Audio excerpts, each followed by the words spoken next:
and welcome to my basic trache training awareness day. So starting off with what a trache is. A tracheostomy is a hole that surgeons make through the front of the neck and into the windpipe, which is also known as the trachea.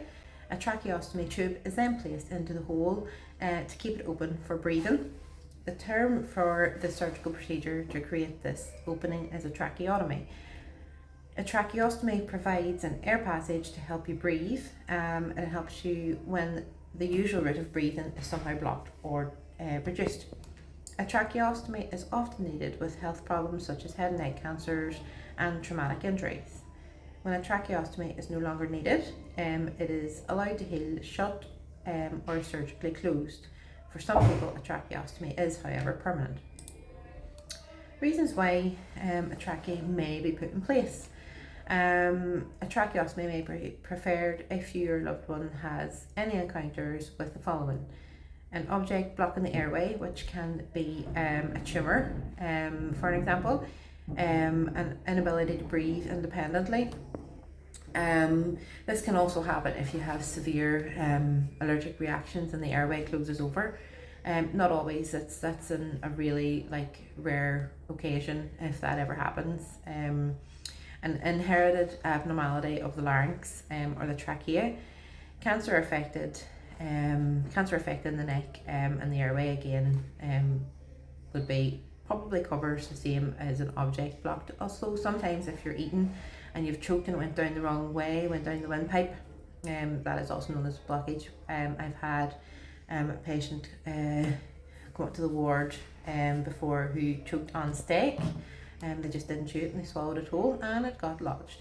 Then you've also paralysis of the larynx muscles affecting the swallowing, severe mouth and neck injuries, and the larynx surgery that prevents normal breathing and swallowing. Sometimes after surgery in really severe cases, if you aren't extubated, if you're not able to be extubated, or there's any issues when you're on the table, sometimes they may put in a trache. As again, I say, that is worst case scenario. So the tracheostomy has different functions.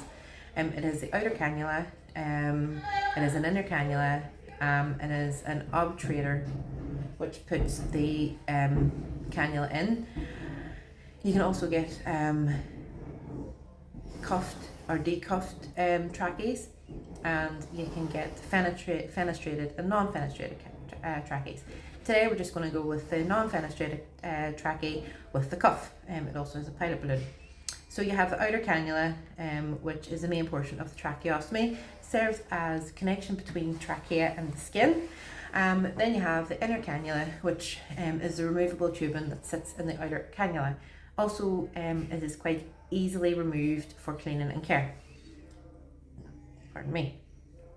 Then you have the cuff, also known as the balloon, which is required in patients requiring ventilator. Sometimes it's also required whenever you have swallowing difficulties, if you're at risk of aspirating. This ensures the ventilator air goes into the lungs. So pilot balloon, which is, it just assesses how much air is in the cuff externally. Then you have the obturator, which is placed in the outer cannula when replacing the tracheostomy. It allows easy passage into the tracheotomy for the stomach. And then again you have the plug. It's only used in really select patients. Can help with speaking, such as a speaking valve and eventual tracheostomy removal. Now moving on to suction. Suctioning, what is it? This is basically the removal of the increase of airway secretion, sputum or foreign material. A catheter that is inserted into the opening of the trachea device. When you're suctioning somebody, you never usually suction any longer than 15 seconds. When you're going into the airway, you keep your finger off the suction port. You go in normally about from finger to thumb length, and you go in when you're in deep enough, then put your finger over and pull back, and you're doing that over 15 seconds. Rather than prolonged suctioning, withdraw the catheter, re-oxygenate the patient. So when you bring it out, you don't want to go straight back in by holding your finger over, because at the end of the day, it's their only airway and they need to be able to breathe. So then you repeat the same thing. Now make sure your hands and all are clean. You're using gloves, aprons, and masks if needed. I mean, if they've infections or anything like that, you'd want to be wearing a mask. So again, why do you suction? This is to help the person breathe more comfortably without unnecessary distress. When a person is unable to self-clear via prompting by a cough, most patients, if they're self-caring, can do that, can cough and get it up themselves. Now you'd be more thinking about patients who maybe don't have the dexterity to do that themselves, and have carers. This procedure must be carried out by a trained member of staff. If you're at home, it could be a family member. If you're in the hospital, it's more than likely a band 5 or above. In some cases, there's band 4s trained and band 3s trained, but not everywhere because of funding. So again, why do suction trache? To keep the tracheostomy tube free of thick mucus and secretions.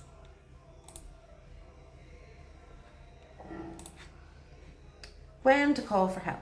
You're basically going to call for help if you have one of the following needs. Now, depending where you are, if you're in hospital setting, it's a bit easier to call for help. If you're community, there's protocols and that to go through. But if you're at home with your family member, you would be dialing 999 or 911, depending where you are, straight away to get help. Most of this is based on hospital settings, but I'll go through it anyway. When to call your nurse or help. If there's noisy or moist respirations, prolonged expiratory breathing sounds, increased respiratory effort, your oxygen desaturates. Now you wouldn't know if your oxygen is desaturating if you're in your home environment. You would know that with monitors in the hospital or in the community with an oxygen saturation probe. If you're quite restless, there's increased coughing, reduced effectiveness from coughing themselves, or you notice any increased use of accessory muscles and patient request. Again, I would say if you're not really knowing what you're doing, you hear any of these, any changing, you're going to be ringing 999 or 911. You don't want to put that patient at risk. That is their only airway. They can't breathe any other way. Same with that, like we can breathe through our nose and our mouth, but a tracheostomy is their only way of breathing. So if they can't get no air through there, yeah, it's quite an emergency. So that is basically covering all our basic trache awareness, I suppose is the right word, because it's not exactly training, because you won't really be going out and sticking a tracheostomy into somebody or going out and suctioning somebody for the crack. It's just a wee bit more awareness, and I'll put up some photos during this as well and you can have a wee look. Thank you for listening. Please subscribe. I will be doing more of these as well as training videos. Thanks. Goodbye.